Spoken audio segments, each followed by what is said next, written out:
Well, greetings, everyone. There was a little email chain that came in that I thought I'd start off on. Then I'll answer any questions and we'll have a look at some other bits and pieces. So first of all, the question was asked quite cleverly, and I'll open up the email and share it with you because I think it's worthwhile addressing in some detail. Now, if I can share that, I'm sure I can. Share screen.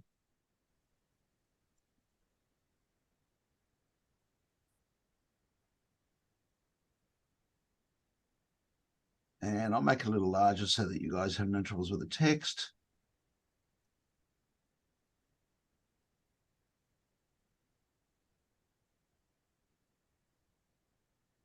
So this is one that David, are you online? Yeah, hi Mark, I'm here. Great, thank you. A question regarding arborist reports. And this is a really interesting, incredibly interesting area to look at in every way. From my understanding, you need a Cert 5 diploma level arborist to write reports. No, you just simply need to say, I wrote reports.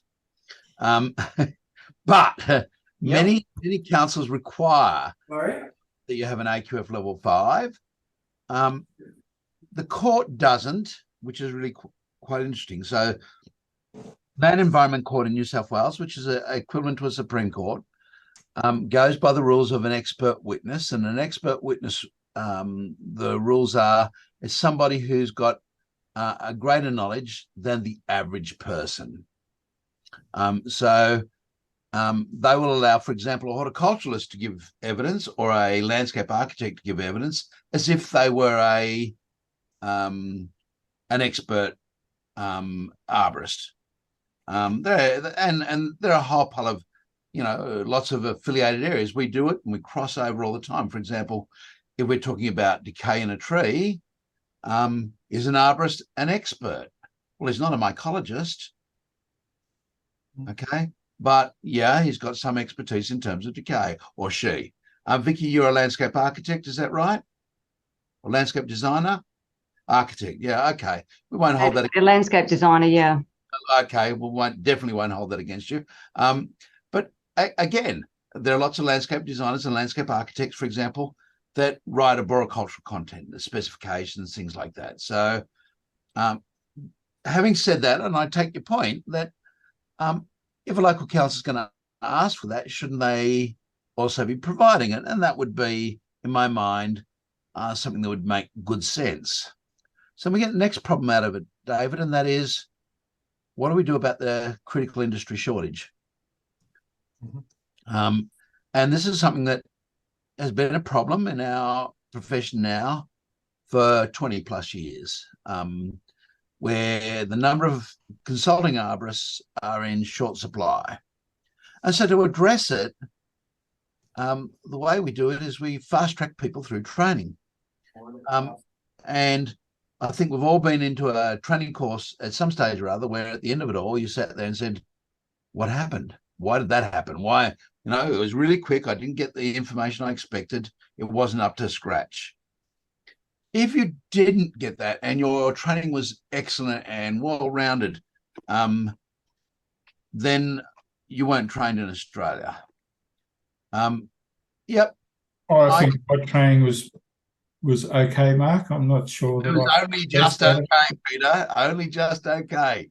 And there's lots of holes in my knowledge and there's lots of holes in your knowledge. So what happens when tomorrow a client calls you up and says, my tree is dying, why? Or I've got this problem with the tree, what's wrong? Have any of you, apart from me, got to the stage where you think, hang on a second, I'm just charging you a whole pile of money to say, I don't know? Absolutely. And I used to feel really guilty about it. Now I just feel a little guilty about it. And I feel a little guilty and only a little guilty because if I go see a doctor, I say, look, I've got something wrong. He may well say, look, I don't know. You've got to go see a specialist. And I go see a specialist and they'll say, yeah, I don't know. You need to go see a senior specialist, a professor somewhere. And after that, when they can't do it, and I've got a friend who's just been going through these issues, The medical fraternity just simply said, we've got no idea, but you've got a problem. We know that. Well, how could, now I didn't pay for that. And the guys in Arbus, we all know, a guy called Hugh Taylor, the government spent, probably tens of thousands of dollars on trying to find out the answers. To be told, I don't know. So I don't know is not a bad answer. No, I don't know is a good answer if you don't know. And at the end of my training, at the end of my Diport Arb, I was horrified about the level of training, really scared by what I learned and what I didn't learn. And I did well in it. I got the state medal that year, and, it was all nice and dandy, but it was so superficial. The dilemma then is what happens when you try and fast track it? Because we go back a few years ago, for example, before I had Peter's class, I had a class here in Sydney, and it was 600 hours, 608 hours of face-to-face time. Now we're down to, or when I left, we're down to 480. And there's a push to get it shorter than that. There's RTOs out there that are trying their best, and I mean that with sincerity. And what they do is they say, well, I need someone to teach this. And someone puts their hand up and says, yes, I can teach it. The question is, can they?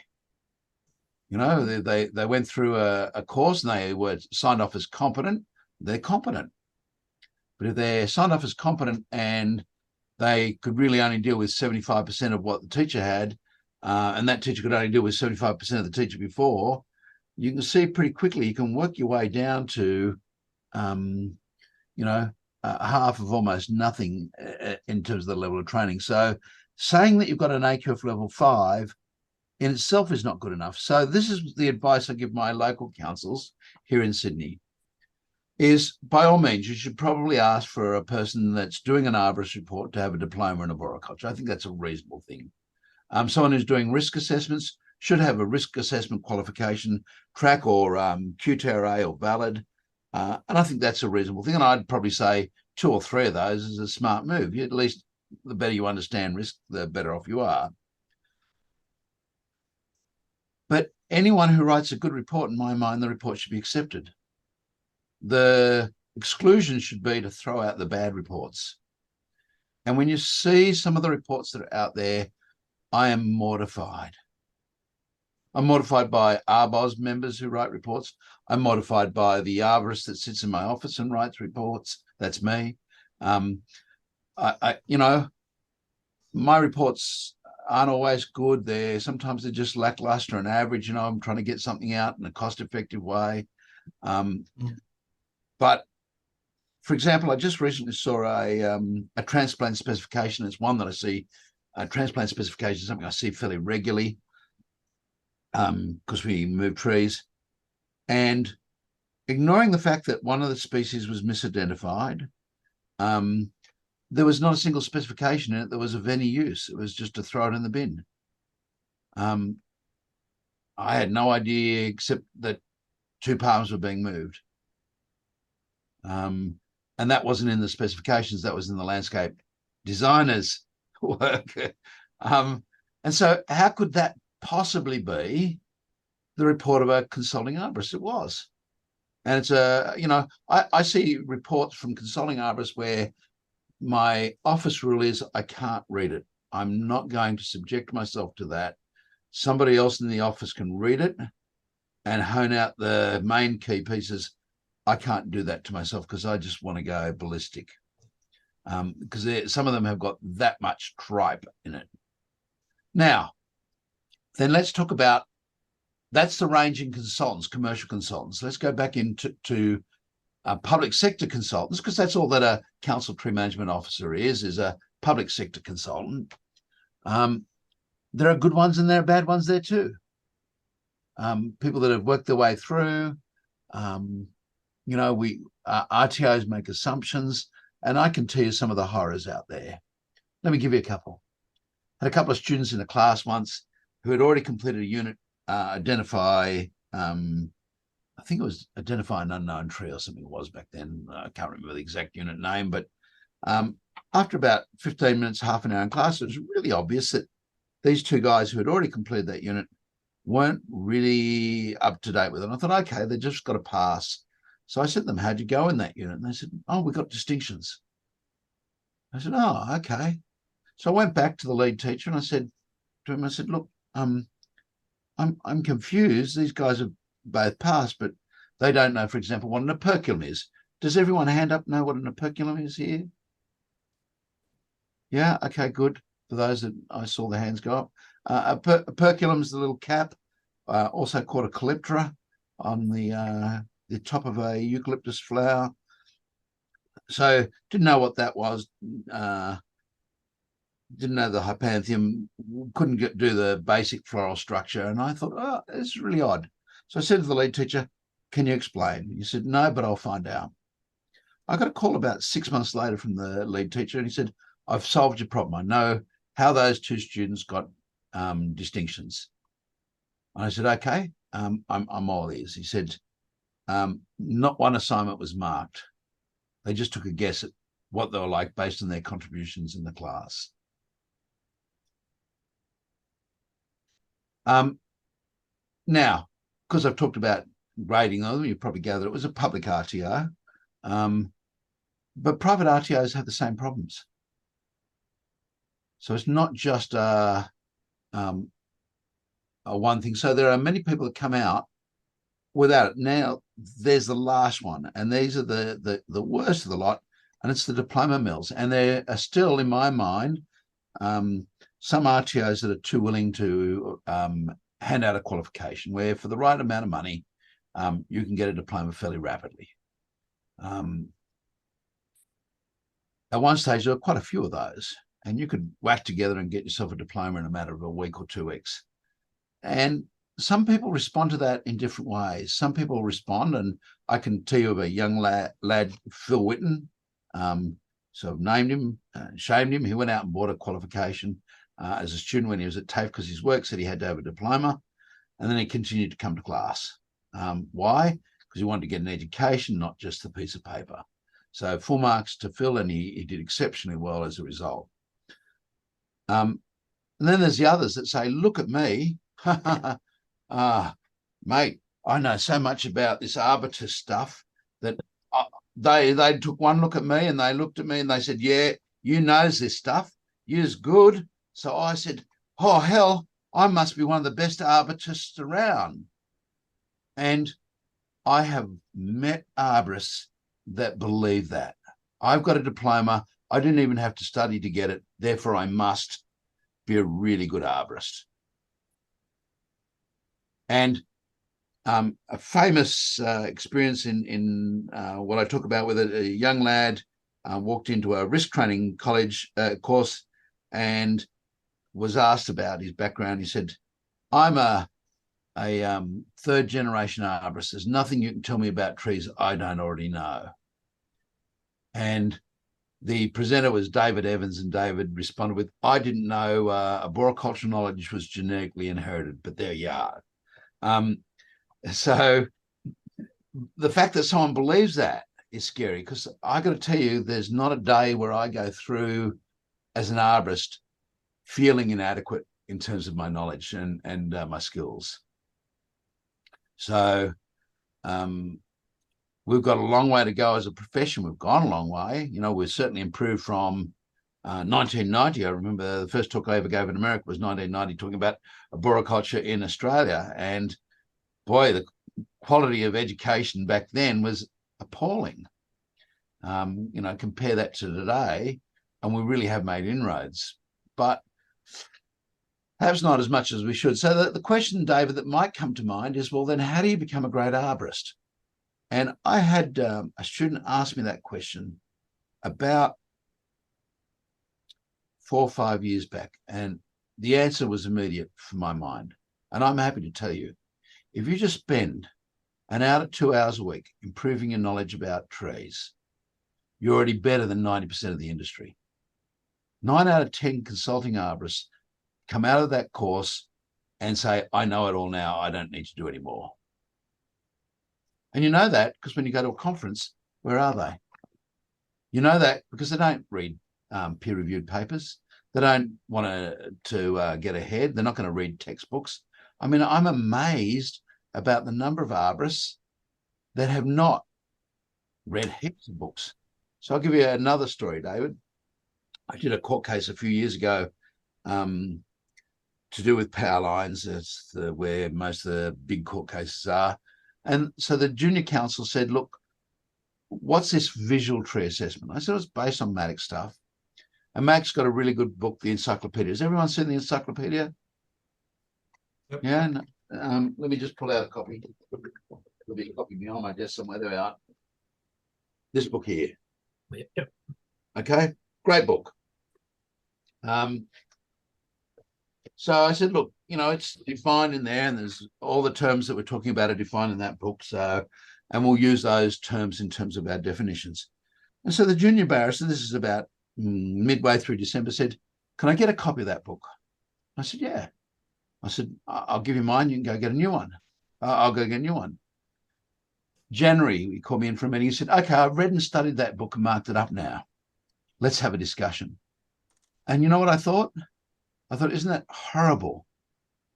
He, as a barrister, probably knows more about the body language of the trees than 99% of consulting arborists, because I'll admit I haven't read it from cover to cover yet. Anyone read it from cover to cover? No. So there's the secret to getting ahead is you can't expect to not put time in. Now, I have another advantage over most of you. I am a second generation arborist. That doesn't mean that I genetically inherited it. It means that I've been playing with trees now since 1972. And so in that process and with my personality type, that means there's been some learning. So on probability, I'll know more than you, Andrew, about a whole pile of areas, not all the areas. There's a young fellow called Sean Talent, my last apprentice, great guy. And Sean knows more about macrofungi and trees than I do.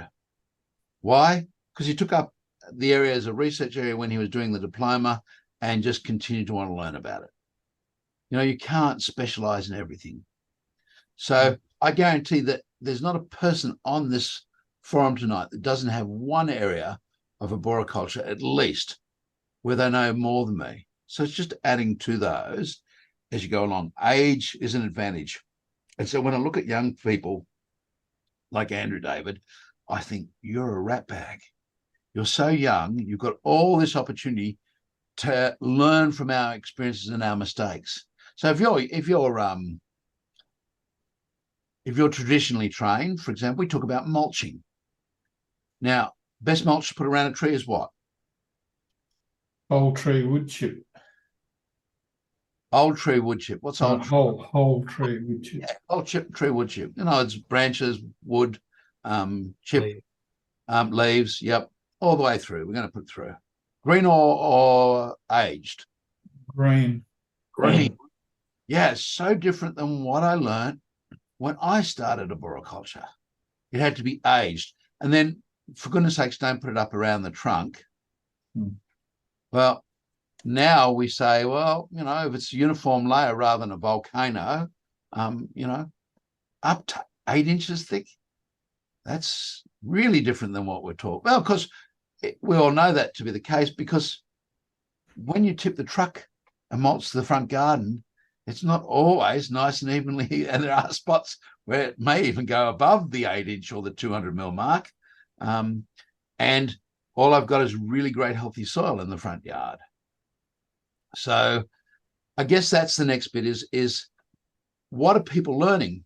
About 2 years ago, I was in a court case and the arborist on the other side was asked a question as to whether you could have a major incursion on a tree protection zone. The answer is yes, of course you can.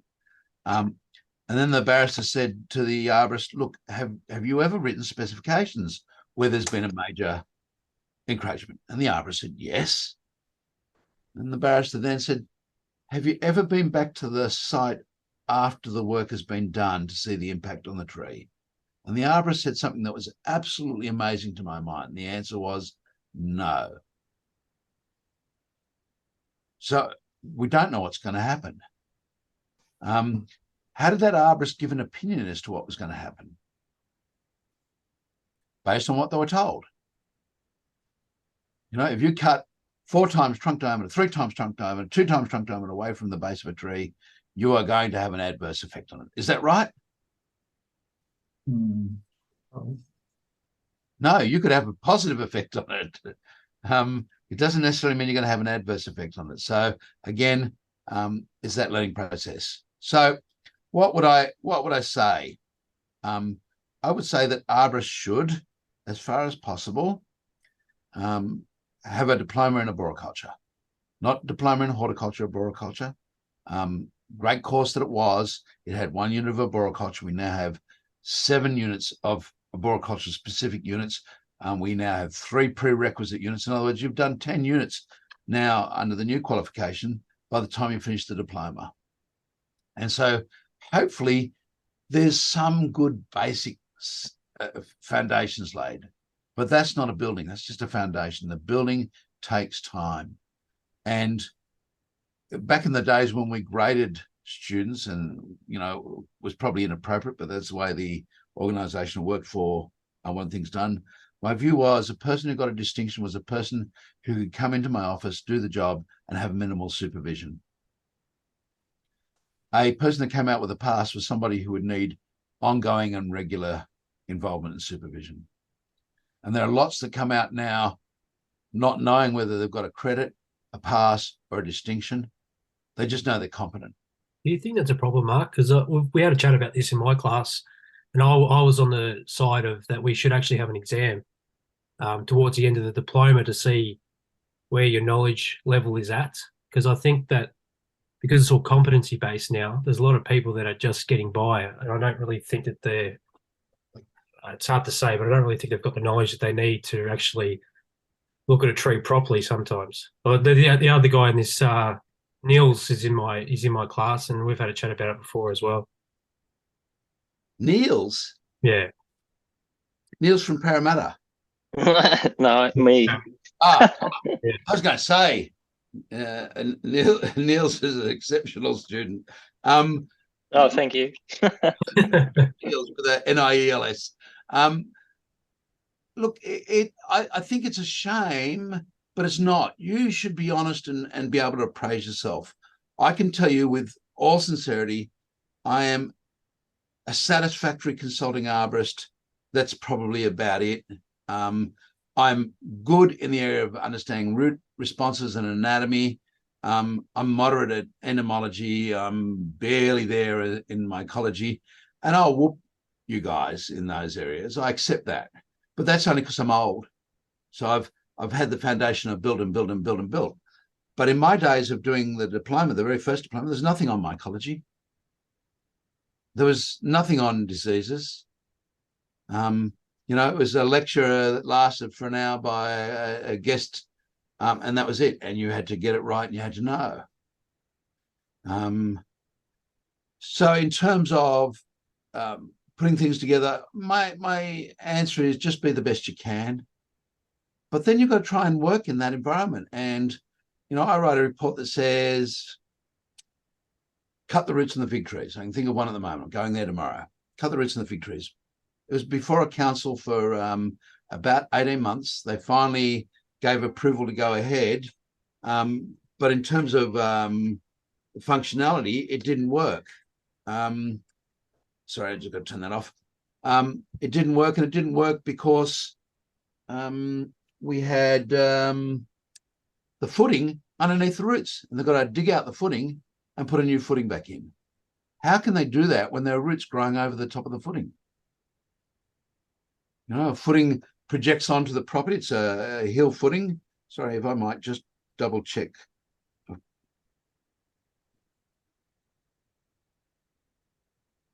Okay, thanks. So in my terms on that one, and I've got to be watched that I don't get cynical and sarcastic, but, you know, where's the real world experience? what the city said was, you can replace the footing and the brickwork, double brick wall, bond laid. You can replace that, but you must not come. You must keep at least 150 mils further from the tree roots. It's a boundary wall. How's that? I'm not sure I understand. Council are saying you can't just cut the roots, or better still, break them to get at the foundation. No. And yet the DA's approved. The DA's approved proviso to an arborist report that said cut the roots, but then the council said we won't accept that because that'll destroy the trees. We don't want you to do that. It just lacks any real world knowledge of what a footing is or how it works or what's involved in building. So I think it can go every which way. So what I tell you, Niels and Andrew in particular, is get out there, start taking photographs all over the place. Use your phone because it's geolocated. Start building yourself a database. My database goes back to 1986. And the number of things that I've seen that I know are going to fail. There's a Leominster and Gum at Lane Cove on the corner of one of the main drags there that's got concrete all the way around it. And I remember in 1979 going to a Phil Hadlington course and being told that when you concrete around a tree, it's going to kill it. So I'm guessing it'll kill it. It hasn't killed it yet, then, eh? No. Well, okay, that's an irrelevancy. That's an exception, maybe. No, there's lots of exceptions. So a big part of what the learning is finding out what those exceptions are. And that's a hard one. Then all the other stages, how do I communicate? And I remember our profession going through these questions in about the late 90s, early 2000s of, what really should be in a report. And one of my things that I say should always be in a report is a brief. It doesn't have to be formalized, but what did the client ask for? What's the client want? And we see those done in other ways, in other terms, an aim, objectives, call it however you want. At some stage or other, disclose what this report's all about. The court makes very clear, explain the assumptions you're making in making those comments. So go back to our fig trees. My assumption is that that replacing the footing will require the cutting of the roots. There's no other way to do it. It's a heritage wall. It's got to be rebuilt. And I spend a lot of time in New South Wales with us and them. David, do you have an us and them in Victoria? You're in Victoria, aren't you? Yeah, that's right. Yeah. Northeast Victoria, Mansfield. You have an us mentality on occasions in your end of the world? I've made attempts to make sure that isn't the case, but yeah, sometimes, well, certainly through the clients there is, yeah. It certainly feels like it through the clients. Clients often don't matter from my side. Unfortunately, they pay the bills, but that's their, not mine. But certainly I often feel there's an us and them mentality in arboriculture because there are these balances and checks that come into play. And that's, I think, both good and frustrating. And one of the things that I will give Victoria overall, and particularly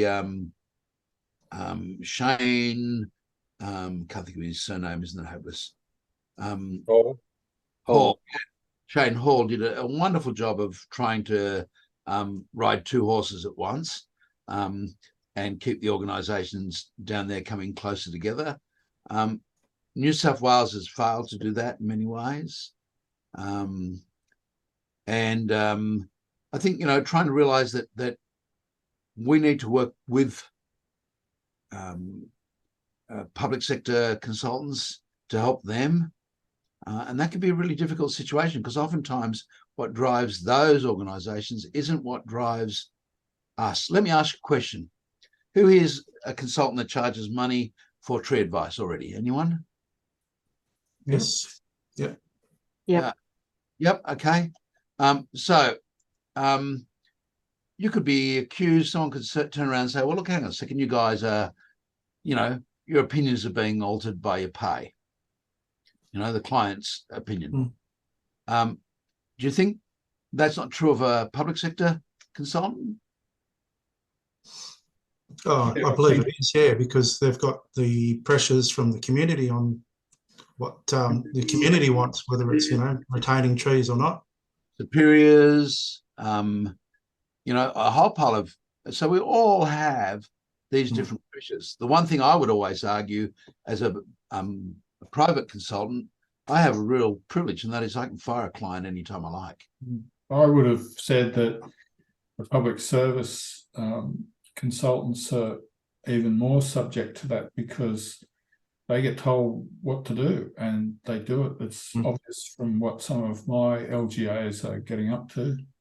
I think it can be, yes, and I think that's something that we need to be on our side assisting them with. So I think there should be this synergy. So David, I'd go back to them and say, hey, look, I go back to the mayor. I say it's great that you put a person in the job, better than no one, but you're selling yourself short.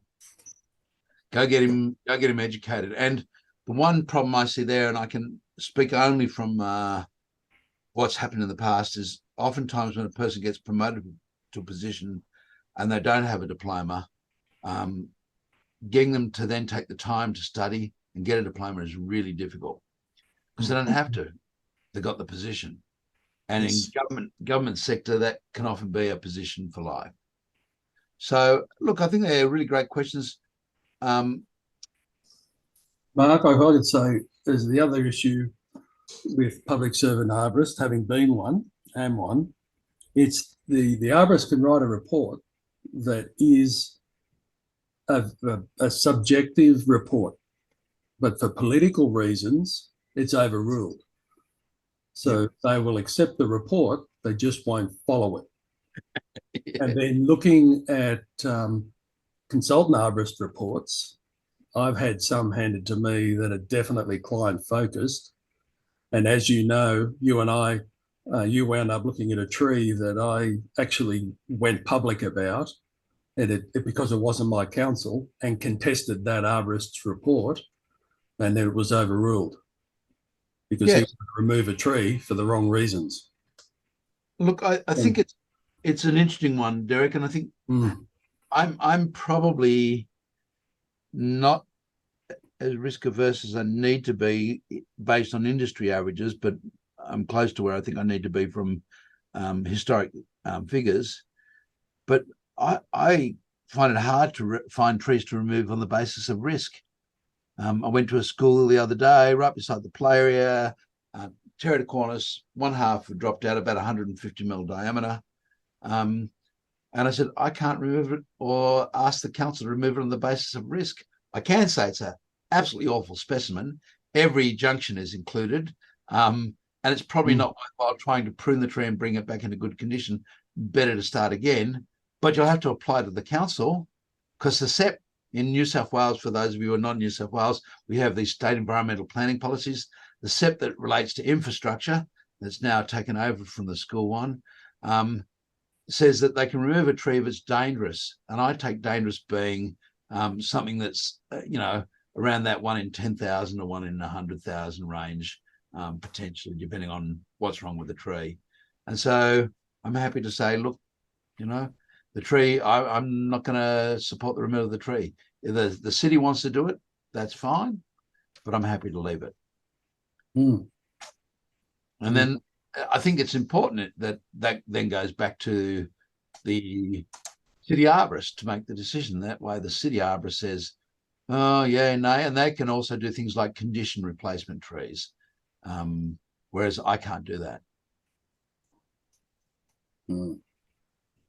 And Derek, so asking you the question then, because you raised that you've read some arborist reports. Have you read arborist reports that you look at and you think they had to be stoned and on methamphetamines and drunk? And I had one that said again, he was client focused. The tree needed to be removed because it didn't look well. I've had a few of those, and as you know, you've had a couple of tough ones that have come through us, and you've phoned me saying, you know, what's a happy medium, and I've said you pick 1, 2, or 3 option, and then basically justify the decision, and then offer throw a bone, so that if you know one way or the other the tree is going to be removed.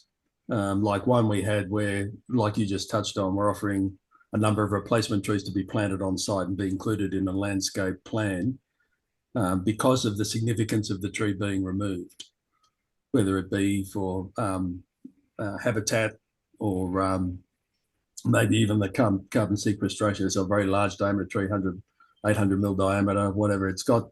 It has a number of significance, but at the end of the day, the building, for example, couldn't be modified to allow it to exist. There was going to be some risky issues associated with it. So you get all of that argy-bargy. What has been made it more difficult in New South Wales now and Western Sydney is the government changed legislation on the Cumberland Plain threatened species to allow the aerotropolis to be built, and developers that unless the trees have been already identified as a large group of trees, they can just be removed, and the councils have no say whatsoever.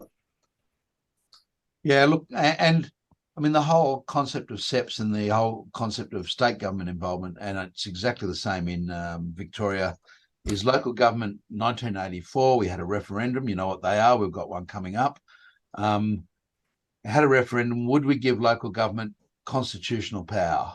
And we, the people, most prudently said, you've got to be joking. It was a big thumbs down. So all our local governments have delegated authority. That is, they don't actually have the real capacity to make laws. They have the responsibility to implement them. And sometimes they implement those rules very localized. So they think, I've got to do it for here. And that's good, but sometimes that creates secondary problems. And those secondary problems can be quite interesting.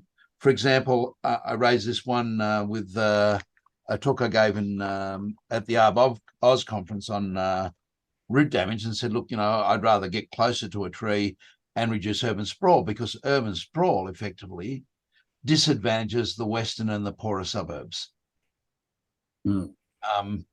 And so I argued, for example, Sydney City Council's obstinance on some issues is in fact not a tree issue, it's an equality issue. They're treating people that don't live in their council as somehow or other inferior or less worthy of having tree canopy. So that can be a really difficult one to weigh up. And so we definitely needed another airport.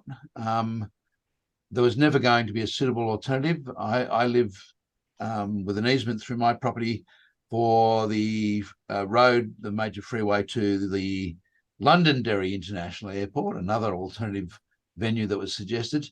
That's not going ahead. Definitely ever now. The easement's still there. You know, it's one of those things. We try and act in the interest of society as a whole. But yes, Derek, there's no doubt that we state significant developments go back to the minister to make decisions that we would say no on. And in New South Wales now, they don't have to be huge developments, you know, and there are a number of them occurring, but they'll always occur in the poorer areas and in rural areas where, you know, somebody with a racetrack, for example, down at Oran Park may not have to necessarily get consent of the council. They may be able to get consent from the minister and do things that are very much different. And it's legislation everywhere has its impact on how we do our job as arborists. You know, the number of arboricultural impact assessment reports that I do today versus 20 years ago is way down. It's way down because complying development is probably, and you'd have a better idea, Derek, what, 40% of all DAs now are complying? Would that be a... Yes, it mainly because a lot of them are pushed through by the developer, the area's already been cleared, compacted, and there's just nothing left. And what is left doesn't have enough growing space for a tree anyway. So, and as you know, in New South Wales, anything over 130 million is automatically exempt complying development. So the developers will buy up groups of properties and then systematically clear them all, because collectively they've gone above their threshold. Yeah. There's a lot of push to try and bring back other provisions within the Sept, because it's not so much Sydney City Council, I think they're above everyone else. It's just that they've set canopy targets and they're trying very hard to sustain them. Other councils are bringing a similar thing in. But the Urban Green Infrastructure Planning and Decision Framework, that handbook that was released a few months ago, there is a push to try and get that being brought in. So certain elements on greenfield sites have to be considered and planned before the developer can just come in and ride roughshod over the area. So far, though, that the government also has to be prepared to support it. And like most things, being around your age, I may have died before it finally gets through, because federal, state and local government are a very similar animal, I discovered. And I've only been with local government for 3 years now. And yeah, it's been an eye-opener for me. Your suggestion to get the consultant arborists to work more closely with council arborists I thought it was a good idea. And as you know, we talked about having a few call me and we'd start trying to organise something. No one ever called me.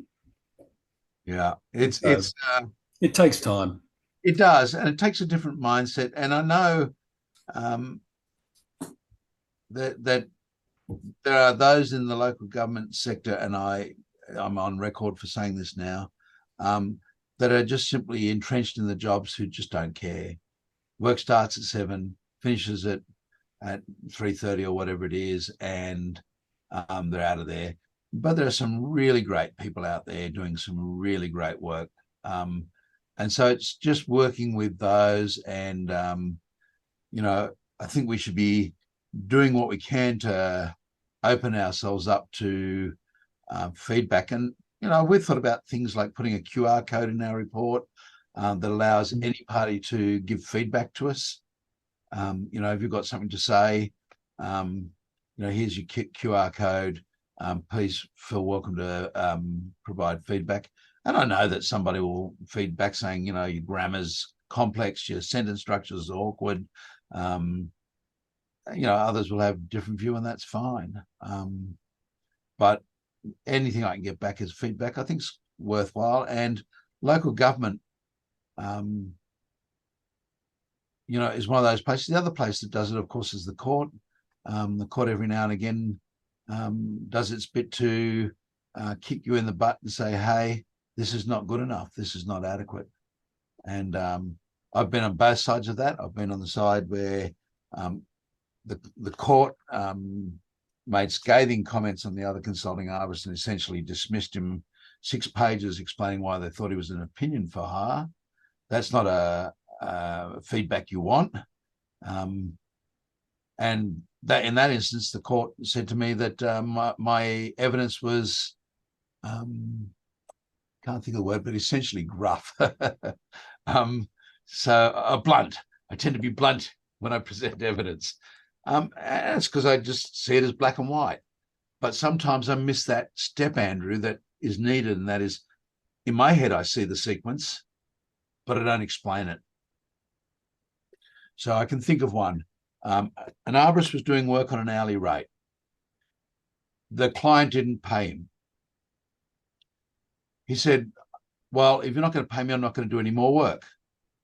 The client then, as a client was a solicitor, then got another arborist in and said, how much will it cost me to get everything finished? And the other arborist said, well, you know, $40,000 to finish off all the work you want. It's a big property. So the solicitor said, well, I'm going to sue the first arborist for that $40,000 because the job's not finished. My argument was, well, hang on a second here. If he's being paid at an hourly rate, finishing the job would be paid on the hourly rate.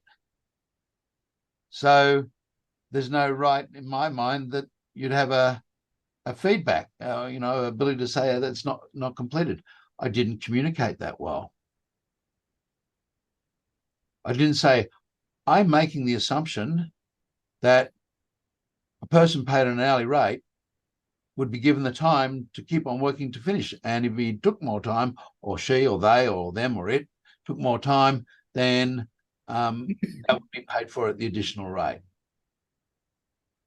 So it's, again, little things that we take for granted all the time, that just causes problems. Now, David did pose a question. I want to pose it to the group. We're talking about the issue of Cert 3 arborists, landscape architects writing arborist reports, entomologists writing arborist reports. Who else writes them? Ecologists write arborist reports. How do you feel about it as arborists? How do you feel about somebody else saying, well, look, I'm an ecologist, I'm a landscape architect, I'm an entomologist, I'm a mycologist, I'm a botanist. How do you feel about that? I would prefer that they didn't, but I don't think that there's any, as you said very early on, there's no rule around that. No, there isn't, and I accept that. And my view of it again is, how do you feel about a physicist writing an arborist report then? What do you think? Anyone? Well, same thing. I don't think there's any rule around it because there are no rules around it, but you prefer that they didn't unless they had some knowledge of arboriculture. Well, Maddock was a physicist, wasn't he? Yeah, my point exactly. Maddock was a physicist. Shigo was a pathologist. They can show they've got. But they didn't write arborist report. They wrote books and did study. Oh, they wrote reports too. Trust me, they wrote lots of reports. So yes, it's the quality of the end product. And so my comment would be, take that report, read it. If it's a good report, that's great. But I read reports, for example, this tree is a forest red gum. It's got Cerambycidae in it. Therefore, the tree should be removed. Cerambycidae are longicorns. The tree's got some longicorn damage. Who cares? It's just minor damage. And I'm sure, Derek, you've read reports like that. I have. And then my feedback has been, can you explain the extent of the damage? With the tree being ringbark. I don't try to lead them, but I do expect them to explain their observations in detail. And well, I agree with Peter. There is no rule. So occasionally I'll get an ecologist writing one. I did see one from a mycologist, and it was a very scientific document in that she'd made all of the observations needed of the tree. She'd made necessary measurements, probes. She identified the decay fungus.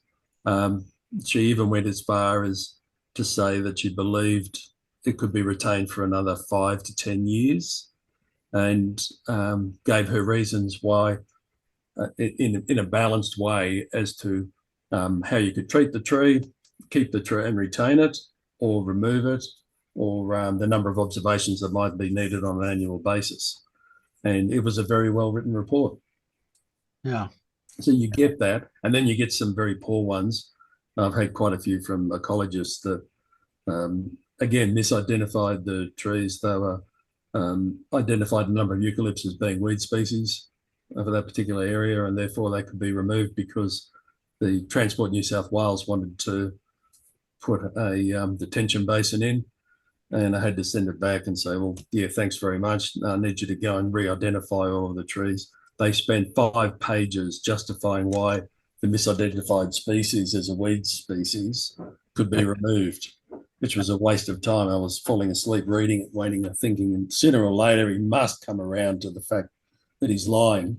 And because I didn't believe that they genuinely didn't know the tree, because this same ecologist had written another report identifying the same species as being correct 2 months earlier. So I thought, did this person write it or someone else wrote it? So the quality of the reports can be very perplexing. They can be very good sometimes, and yeah. And I said that to you, even within one organisation. There are days when I look at it, I think, damn it, I've already spent enough time on this. I've got to get it out. You know, it speaks for itself. It's fairly obvious, and I've skipped something. I've missed something. I've not communicated well enough. So, and a big part, remember, of what this whole process is about is communicating. And you made a comment there, Derek, that I thought was very interesting, and that is you're almost falling asleep in it. Reports really need to communicate quickly and efficiently. And that's such a hard task.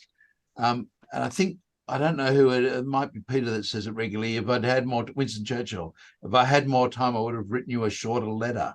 You know, brevity takes time. And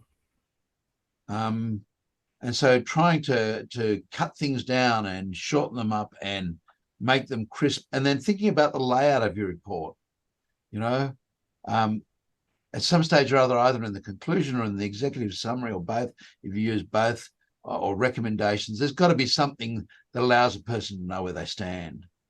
And I think I shared one of my risk reports with you a little while back, a few war sessions ago, and everything I want to communicate has got to be in that first 3 pages. I think if I try to get them beyond the 3rd page, I'm really pushing it. Has anyone ever sent an email and got a response and thought, if you'd read the 2nd or the 3rd paragraph, you would have written something completely different? Anyone ever had that happen? Definitely. Anyone ever done it apart from me, where you've responded and you've not read the whole thing? You've just, yeah, okay. So that's how crazy the process is getting. You know, sometimes even more than a paragraph can lose us. So think about that when you're writing a report. You know, I had an interesting, sorry to interrupt, Mark. I had an interesting experience a few years ago where we had a meeting between the proponent, developer, council, and other interested. There was about, I guess, 15 people in the room, and they had my report, and we looked at the arboricultural issues, and they referred to my report. And what I found fascinating was that there were only 2 pages that anyone looked at, and that was the tree data and the plan. That was all that anybody looked at. And so that really helped to sharpen my mind in terms of what I wrote and where I put it. Yeah, it's and we're looking at in terms of the standard, and I can't tell you the ins and outs of what's happening with the revision, except that it is being revised. But yeah, making sure that, again, the stuff we communicate is great. Now, you know, when you look at in the standard, you look at the retention value of a tree.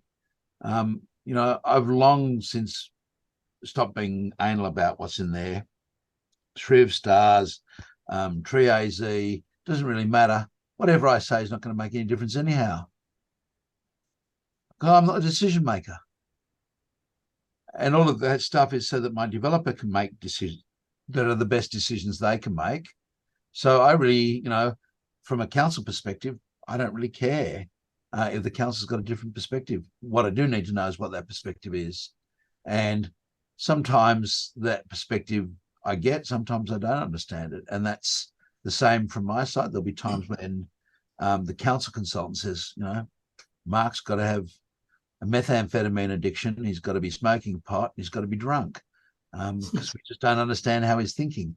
And I was going to say, Derek, and you did make the comment earlier that you thought the consultant was lying. And one of the things that came out of Layman Street, and I want to reiterate it now because I think it's an important thing to learn, is never ascribe anything to malice, though something that's done with intent or reckless indifference that can be adequately accounted for with stupidity. Okay. And can I ask a question? Who here thinks that there are arborists that can be stupid apart from me? You know, it only takes what I call a brain fart. Do you guys have brain farts? Yeah, and I sit there and think, oh no. Of course, if you do make a mistake, the message there is own it as soon as you can, rectify and communicate it. So look, it seems like we're all basically in agreement. So how do we then stop this process of other people doing it? The answer is we don't. The way we deal with it is we write better reports. And I'm not just talking about the written material. I'm talking about content material. I'm not talking about writing long reports. I'm writing well-supported reports using, where possible, more and more peer-reviewed stuff. And my secret to that, and I think I've shared it before, but some of you may not have been there and some of you may only be listening to today, is start collecting your references. References that you start to use more and more regularly. I would say probably 99% of all my reports could be handled with 50 references. The 50 most common. You know, you really, if you're doing a tree assessment, you're going to be talking about Max VTA. You know, you're going to be talking about the original paper, maybe the body language of trees or the encyclopedia. If you're talking about roots, you're probably going to have something there on Coots, something on Urban, James Urban. So the more we can refer to other authorities, the better off we are. There's a problem though. And the problem is inherently there's not enough research done on trees. And Peter, I think you'll understand and appreciate that component of it. You know, if you try and find a peer-reviewed paper on everything that you want to talk about, you're going to come a copper. But get the basics down, get your key ones. So if you've used one report, do it. The other thing you want to do is anytime you see an arborist report, anytime one's sent to you, you want to read the references, have a look at them, see where they're used, and ask yourself, is that a reference you should be thinking about using or at least discussing? So if there's a report, a paper, Benson, oh, hello, he's going to be listening in eventually. So Benson talks about, you know, the impact at 12 times trunk diameter starts to be detected. Well, that's great. And that's correct. I mean, no questions about that. Add water, and you can probably get to 5 times without any problems at all. You know, Hamilton says 3 times. And so, you know, 3 times trunk diameter away from the base of a tree on one side is quite doable. And not only is it quite doable, you can take a tree that's stressed and produce a tree that's in really good health and cut 3 times trunk diameter away. So it's possible to do those things. Everyone happy with that? Yeah, oh, just my thoughts. In most of the reports I've seen recently, whether it is because they're time strapped, the references are usually a cut and paste, and they actually don't make any reference to any of their references. So they have some observations. They have a quick discussion, their conclusions and a recommendation, but the references I found are fairly consistent. So quite a lot of them are what you've already quoted, but they don't try to use them to explain, so what why they are making the recommendation that they're making, or they don't do a comparison, just as you've just done, talking about the TPZ and whether the tree's being irrigated or not. So they don't. And that part I found a bit disappointing. I'll see it in summations, presentations for a court case, but I normally don't see it in the day-to-day operations for DAs or plannings or homeowners wanting to have a tree removed because the leaves are dropping in the gutter. So they've tried to get an arborist to support removing the tree. But also you see so many of the reports that have a whole list of references at the end of the report, but in the paragraph where they've used it, they don't show where the reference came from. Okay. Yeah, so let's talk about Rob, because I think it's important. And Derek, I think first of all, references, bibliographies that aren't used in the text are just tedious. I just loathe them. My favorite one is a a rather long one. I think a number of students have seen it, about a scaparia in a street. It was 50 something rather pages long. Two opposing Felinus fruiting bodies on either side of the trunk, in a inner city suburb, right near some busy areas. And the report could have been 2 pages long. But amongst the references was Brooker and Kleining volumes 1, 2, and 3. Now, I know that Scaparia is in volume 1. It's not in volume 2, and it's not in volume 3. And so I looked at that, you know, so you want to tell me what sort of library you've got? Well, I've got a rather extensive one. Now, there's about 4,500 books in there at the moment. I'm wondering what would happen if I listed them down. You know, probably doesn't need to be. It's not going to be anything. What I want to know is what publication you're relying on for your opinion. So I talked recently in a report about a branch failure that happened from a thing called ray sabotage, or ray attack. Does everyone know what ray sabotage is? No. Rays. So we're talking about the medullary rays. They run in the center, and they run in a plane like this, up and down. So in. When it comes to a branch, they should again run parallel with the branch and into the center. Okay, but at the union, sometimes they can twist 90 degrees, and they make a cleave line, and things can fail as a result of that. Matic talks about it in his text. So when I say no, I know what it is. It's ray sabotage. I want to give not just the publication, but on something like that, which is a 400-page book, I want to give the page number. Otherwise, it's really unfair. Now, I will tell you, as far as possible, and I've always said this, any good arboriculture book that you can get, grab yourself a digital copy as well. You're not going to read the digital copies. They're horrible to read, but they're amazing for research. And so being able to search for every mention of the word ray in a textbook is a really great feature to have. Saves a lot of time. And make sure that you've read it. If you're citing a paper, make sure you've pulled that paper out and you've actually read it from front to back, you've understood it, and you're representing it fairly. I've had on a number of occasions someone put a reference in, and what was said in the reference wasn't what was said in their report. They just assumed, based on the resume of the report or the abstract, what the conclusions would be.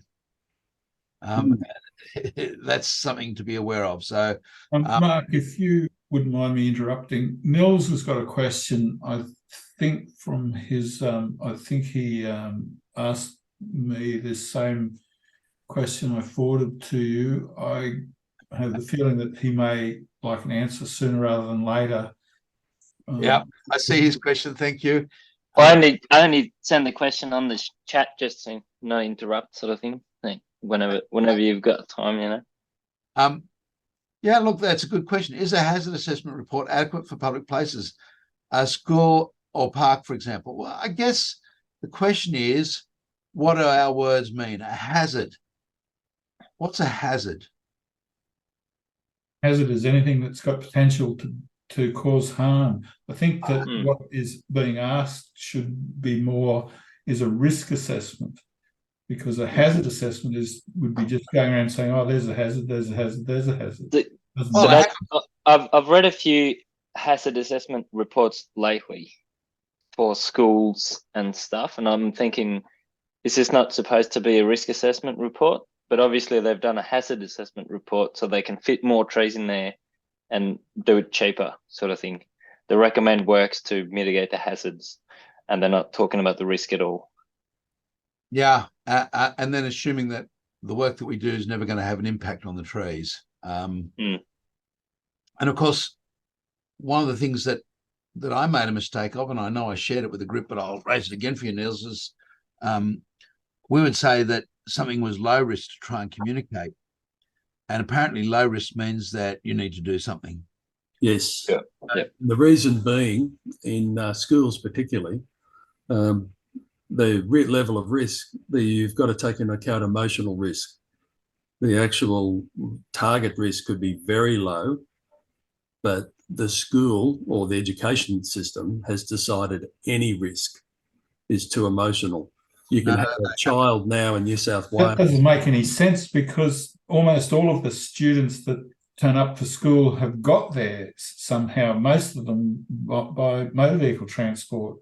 So you can't have no risk. Yeah, though, if for example, a child faints now in a New South Wales school, you'll have an ambulance, you'll have police, you'll have people consulting to deal with highly emotional parents.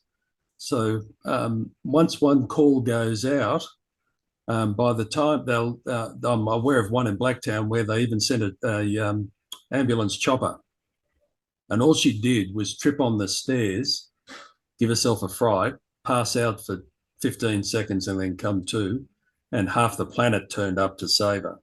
So you've got this emotional attachment to any injury whatsoever. I think things become confused. We do, and society has got to deal with how to change that. Because a good place to start, Mark, is to think about what the meaning of those words are, because it seems to me that the confusion between hazard and risk is partly the cause. Well, you know, and I certainly explain to schools regularly that the risk associated with trees in schools is so small that it's almost offensive that I'm doing the job. I probably shouldn't be. You know, that failure I went and looked at the other day, for example, yeah, there was a partial failure there, included junction with an internal split that had gone down. But that tree had slowly been going further and further apart for probably 2 or 3 months. Here's one of the ironies of tree risk assessments. School tree risk assessments may not have reduced the risk at all, because in between my inspections for that whole year, a whole pile of schools won't do anything. They're saying, well, the consulting arborist was here last year. You know, everything's fine, rather than looking up and saying, well, that doesn't look right. I better call the consulting arborist in. And you get that, like clients, you get some more tree phobic along with parents than others. So some schools, as you say, in Bathurst, for example, they don't, when I was consulting, they were less worried about their trees. But as you came closer to Sydney, they became more concerned. Yeah. Now, let me go back to the question that Neil's asked, is a hazard assessment report adequate for public places? It might be adequate, but it doesn't answer the key question, that is, what is the risk? And to answer that, you've got to ask, what is adequate? And I'm sure I've showed you the photograph of phellinus and the way a tree can respond to phellinus and become stronger. Yeah. Is the decay a hazard? Well, if I go to the track qualification, I have a look in the form, I'm pretty sure decay is there. In fact, decay is there, and I'll just pull up this cheat sheet for it. Decay does what with our risk? I don't even have it recorded down. Cankers with decay increases 1/3 of circumference increases. You know, how do we handle these things? And the question that hazard assessments do not answer, that risk assessments tend to try and seek to answer, is adequacy. No one cares if a bullet's dangerous. What do you reckon? Could be. If it's in a gun. Hazardous, all bullets can kill people. But yeah, people get a bit upset when they get shot. Yeah, there's a big difference between a bullet being hazardous and there being a high risk from that bullet. What would make that bullet high risk? Being in a gun that fired it and aiming it and or somebody or something, yes. And not feeling well afterwards. The intent that was used. So I think when I see a hazard report, the first thing I see is somebody who clearly doesn't understand what risk is. And that's a concern to me, because the requirement in New South Wales is a person doing a risk assessment must have either track or QTRA and use track or QTRA. Yes, to support it. And so that concerns me. And it concerns me when I see things like, and I think I shared it with you a few months ago, going to a school where the risk assessment didn't consider occupation rate. So it didn't matter. There were areas of the schools where the occupation rate was less than 1 in a million. That if a tree had fallen over at any time, the likelihood of there's someone being there was already at 1 in a million. Is it hazardous? Well, let's go to hazardous now. Would you say if I put a bullet in a gun and fired it, that would be hazardous? Well, it could be. It could be, okay. Not necessarily. How about a bullet on a peak hour train travelling into Central Station in Sydney? That's more likely to be. Yeah. Target rich environment. Yep. And how about if I went out to the back of Milparinka, little three-person town in the outback of New South Wales, and fired a bullet up in the air?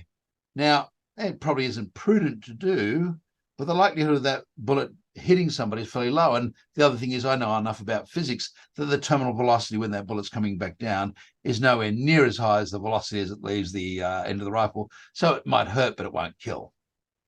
Okay.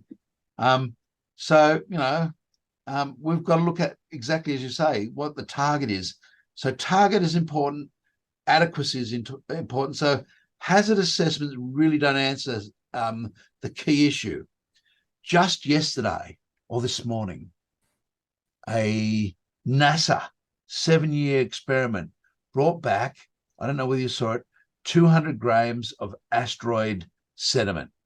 Did anyone see that? Yep. 250. Because we want to know what's going to happen. Well, I do have some information. I'll pull it up for you now. I think I can pull it at a fairly short notice. Maybe not. I might be pushing it. You ever saw the movie Life? You'd hope that they're not going to find anything in there, and that bringing it back to Earth wasn't such a good idea after all. And the quarantine's up to scratch. Probably fairly low likelihood of that. Yeah. It's like the Hadron Collider when they were worried about that it could end the Earth. Well, it didn't. You know, we often worried about these things, but the risk of being killed by a meteorite is a real risk. And it sits at about 1 in 380,000. So the average risk of mortality from meteorites or meteoroids or foreign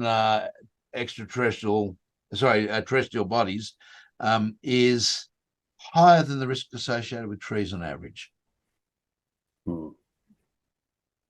That gives you some sense of perspective. It's how you communicated to the client. When I was doing school inspections and writing reports, usually I'd try and have a chat with the principal and get a feel, because I know that the criteria or the guidelines principals use have changed a few times since the last time I did it. But getting a feel from the principal allowed me to present the report understanding what the reader wanted to read into that report that made sense, because I found some I could quote statistics and explain it like you described. Some parts of the school, nobody enters that area. The trees sound, it's okay, just needs to have some dead wood removed. I needed to understand the way the principal is interpreting those reports. And then I'd sometimes even say, I'd give an example and say, I just looked at this tree and I thought it was this, this, this, and this. If I wrote it in that style, are you able to then communicate that to, say, anybody within the organization, right? And that bit of feedback usually helped me pick how I was going to communicate my recommendations, and that they were comfortable, that they understood what I was saying. Yeah, look, I think I've taken all of that out of the main body of the report. That's all in appendices if they want to read that stuff, and that's great. In most situations, I have one overarching responsibility to inform the client, whoever that might be, if there's a risk that they need to respond to. That is, if there's a risk that's, elevated compared with other things, not compared with other trees, but compared with other things out there. And that's a process of saying, okay, that's work that's required. So we put that down as our risk work. Everything else, I think I mentioned to you before, just goes back into maintenance. So that tree with the codominant stem, and I was going to see if I could pull one up for you.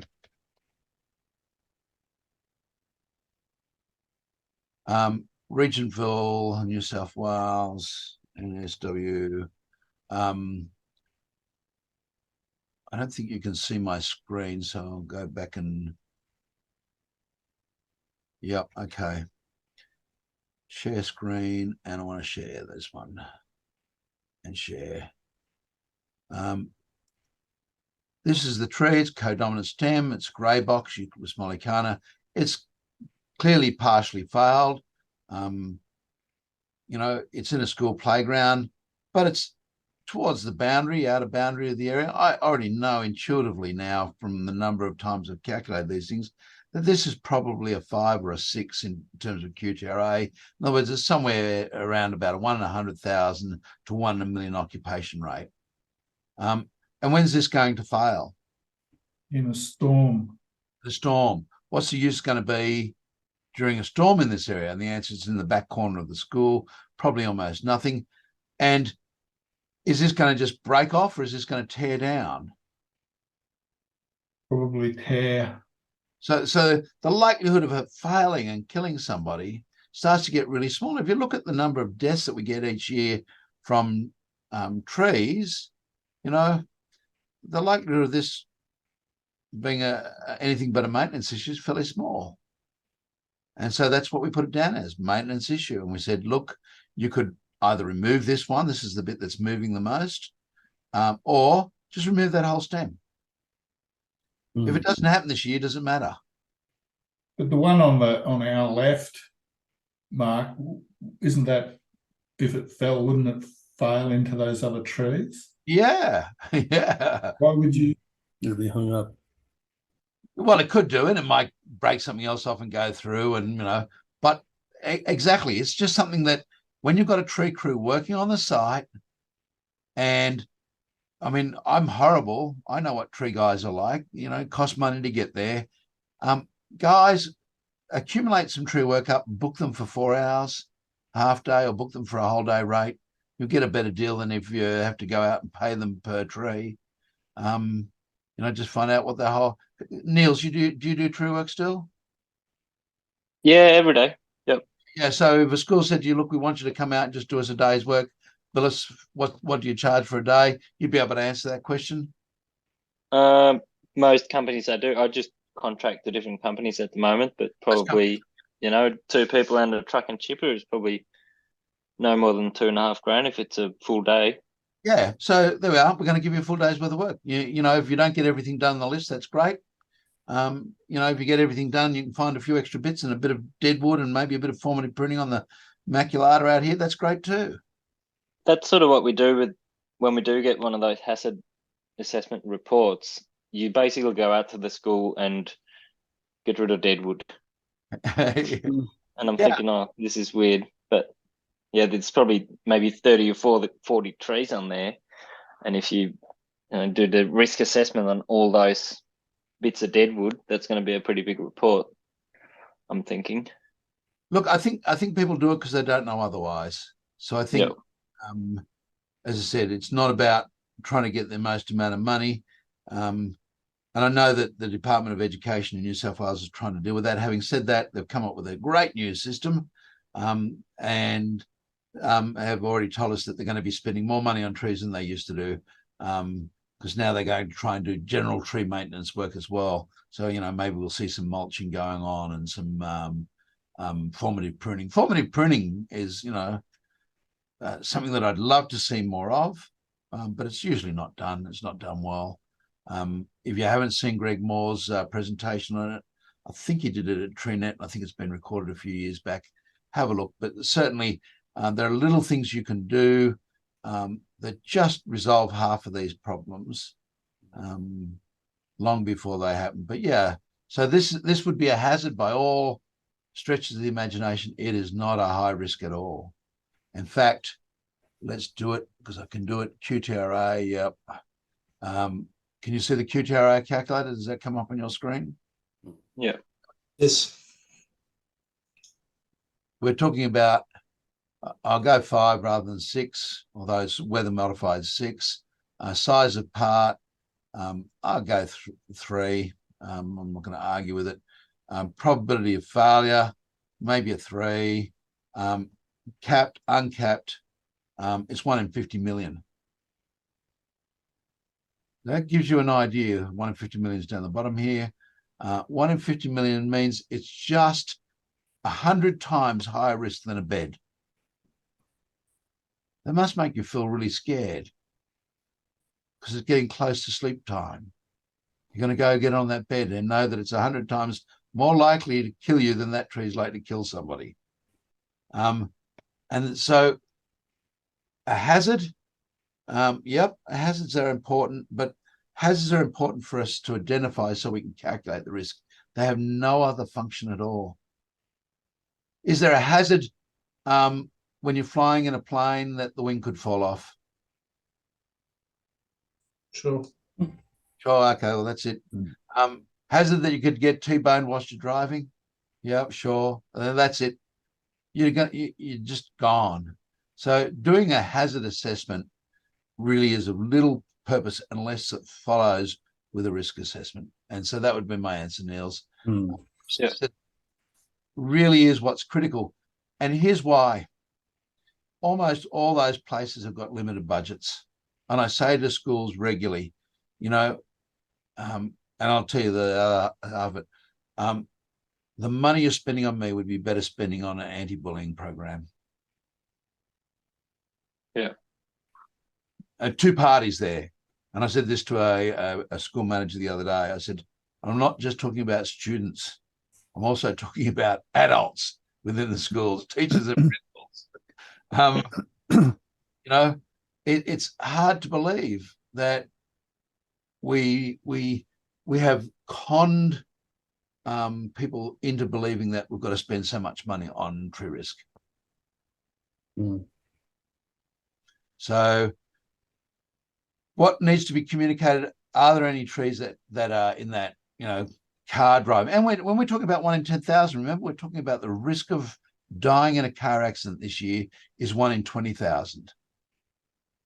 The risk of dying from melanoma is 1 in 15,000. The risk of dying from bowel cancer is higher than that. And there it is. I've been told I can play with my poo again, and it's not opened. You know, I should be rushing because bowel cancer kills more people in Australia every year than melanoma. We just don't get risk as people. And so when you're communicating, be aware that there are a whole pile of people that are arbophobic, but realistically, when you say to them, look, 5 people a year are killed by trees, about 40 odd people are killed by beds, it really does put it into perspective, doesn't it? I think it does. And so that's one of my favorite ones. I don't want a whole pile of stats, but that's one that's really nice and simple to compare. Another one is I'd sleep there. I'd be happy playing in that corner of the playground. In fact, I'd be happy playing in that corner of the playground during a storm under that tree, knowing that there was an issue there. Because I reckon even then, the likelihood of you getting hit is still so small, it's crazy. Is everyone happy with that? Yeah. Yes. Anyone can write a report. It should be good. And my view of it, Niels, for the sake of it, is a hazard assessment report is not a good report. it's producing a whole pile of information for a user that the user can't utilize. So it's not communicated well at all. Yeah. You know, it's they don't know how to interpret what a codominant stem is. And I can think of one. I can share it with you very quickly. Yeah. One of the obvious ones sometimes I found was just exposed tree roots. So therefore it was a trip hazard, and the recommendation was to mulch over the roots. Yeah, and that's fine. The hazard. Here's can you see that picture there? Look at those roots. Those are from people that tell me the trees don't have taproots. Of course, that's a caudiciform tree, so it's unfair, but yeah, it certainly gives you an idea that they do. But I was going to show you in that Palm Beach, and you can go up there and find the tree. I just know there's one that's been there for a while. Palm Beach, I better say New South Wales, not USA. Come on. Palm Beach, New South Wales. There's an Araucaria down there on the street. Palm Beach, New South Wales. Here we are. Look at that. That's codominant stem. From a year old onwards. What are we going to do with this tree? Well, it's got a codominant stem, so it's obviously a problem, Mark. It's a hazard. We should. A hazard. I wonder how much longer it'll take to fail. I'm guessing a fair bit of time. Not in my lifetime. Yeah, not in my lifetime. It's not ever going to fail. No, and when the inclusion's closer to the base, it's always far better supported anyway. Yeah, that's right. In order for it to fail. How many inclusion, codominant stem inclusions in Araucarias have you seen fail, Mark? 0. I'm still waiting. We did fail one. We used a bobcat and pulled it apart. That's the only one I've been able to get to go. And that was on a Araucaria bidwillii. So yeah, look, but this is the problem we're talking about a hazard, because that's a hazard. You know, and I think I mentioned, and if I haven't, the exact figures are important. I went to a school, there were about 120 trees, consulting arborist of quite some age, you know, in the 50s or 60s, had gone out, done the assessment, looked at all the trees, about 120 trees, something like that. And there were about 300 hazards. I think this back to something you said, I heard you say some time ago, rather than in the report calling them factors, tree factors, and then deciding, or you say, this is the factor of the tree. Is this considered a hazard? And then you're writing a very brief clause, paragraph saying, I don't believe it's a hazard because, for example, the junction is close to the base of the tree, the root collar, and it's a very, very low hazard. Another issue. But you describe it as a factor of the tree rather than a hazard of the tree. I think David Evans has got some interesting ideas on that, and he's actually removed defect from his terminology altogether. It's because of this confusion around these terms and the connotations that you get with using a term like defect that gives entirely the wrong impression. So David's just moved away from using those terms altogether. Yeah, and I think that's the way we as a profession need to go. So here's what I can tell you is this is a hazard. This is stored genetic material above ground. Okay, and anything that's stored above ground in genetic material must be North Narrabeen. Must be dangerous because it could fall. That tree's got potential energy, and it could fall and land and hit and kill somebody.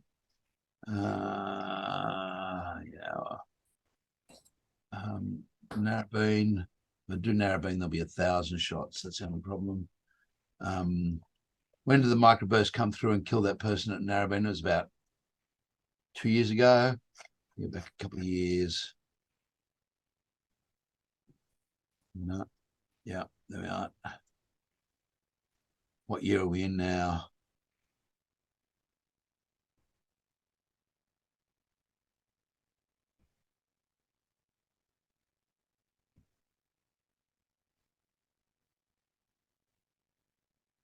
Up here more. But yeah, I can show you an araucaria that just got snapped like matchsticks. What caused it to go? Just really strong winds. And there it is. So this is a tree that killed a lady.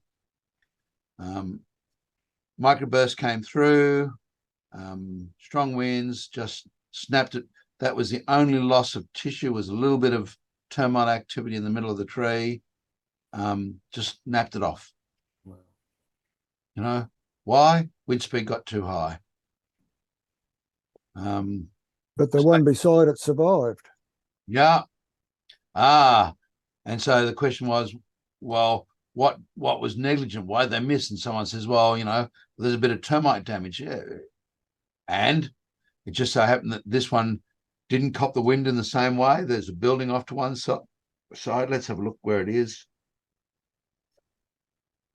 Drop down and we can drop into, have a look at the tree before it failed.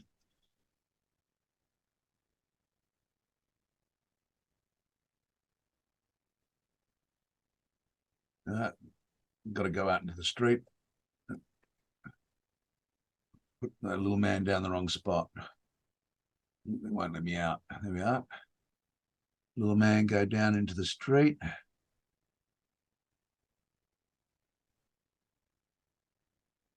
And now we're in the street. There's this tree here. And you could have spent all day long looking at, but that tree was hazardous, Niels. So, Mark, was it the one at the end of the row, being an end row tree, or was it a? No, it's this one here, I think. First, second, third on. So it's this one here. Yeah. Just if you can get back, and I don't know whether I can get a good enough shot, but there's just a little bit more protection from a building down there as the wind was coming back up the hill. So microburst hits. As the microburst hits, it moves away. As the air goes uphill, and there's a slope here, quite a strong slope. So up here, as it comes uphill, it accelerates. You can see there's a two-story building here that gives a little bit of turbulence and drags that may have given some protection for the other two. And it's just one of those weird, wonderful things. One tree fails. But the important thing to realize is that all trees are hazardous. So we have a solution. And my solution is the only solution that's really going to work with people that have risk of trees. And that is, you've got to cut every tree down, and then you've got to cling wrap up every person that has that view, and you've got to let them die. It's just plain stupidity. Just don't go walking outside when there's high winds. Yes. Well, it's exactly right. And we did have one very recently again. A person was killed out during strong winds when the Bureau had issued warnings saying minimize your outdoor activity, and they were riding on a motorcycle. Now, I don't know how I can explain to mobile organ donors, and please, motorcycle riders, don't abuse me. But, you know, Adam Tom has a heart today, courtesy of a mobile organ donor, and I really am thankful for them. But if you're going to ride around on a motorcycle, when a branch, just a 100 mil branch, hits you and you're riding at 100 kilometers an hour, that's going to kill you. Sounds like we need their risk tolerance for the rest of the society. Yeah, and look, that's fine. But again, you know, at some stage or other, we need to say, yes, they've contributed to that. It's not the tree alone. Yeah, it's freaky, I know. And yes, maybe that we could have pruned off that dead branch, but we didn't know which dead branch was going to drop during that wind. And to prune off all the dead branches to save the one, I'm going to say dumb person that wants to go out motorcycling, but you know my point. It's not that one person that wants to take a little bit more risk than they should have done. It's just a shame. Yeah. Happy with that? Yep. So Okay. yeah, look, you got to watch this language, Niels, and hazard is just not in the thing. And the other thing is, I see all the time in arborist reports on risk, there is a high risk that this branch will fail. That's wrong. Risk is the end output. There's a high likelihood or a high possibility or a high probability. We've got to watch. Risk should only be talking about the end product. So risk assessment is working out the end product, not all the stuff in between. The stuff in between really doesn't matter. It does, but all the school wants to know is, what trees do we need to get rid of? What trees do we need to have a branch pruned on, or dead branch cut out, or whatever? What would a reasonable person would have to do? And most of the stuff you're seeing in those hazard reports are stuff that it's great to do. It's wonderful maintenance work, but it's maintenance work. And if we sell it as maintenance work, then we get to do this wonderful thing of saying trees are valuable and they're worth maintaining. At the moment, we say trees are scary and we better do something before they kill us. And that's the problem with the hazard assessment. It's communicating the wrong message. Guys, I could go on all night, but I don't want to. Thanks for being with me again tonight. I'll see you guys in a month's time or 3 weeks' time if you're joining us for tips.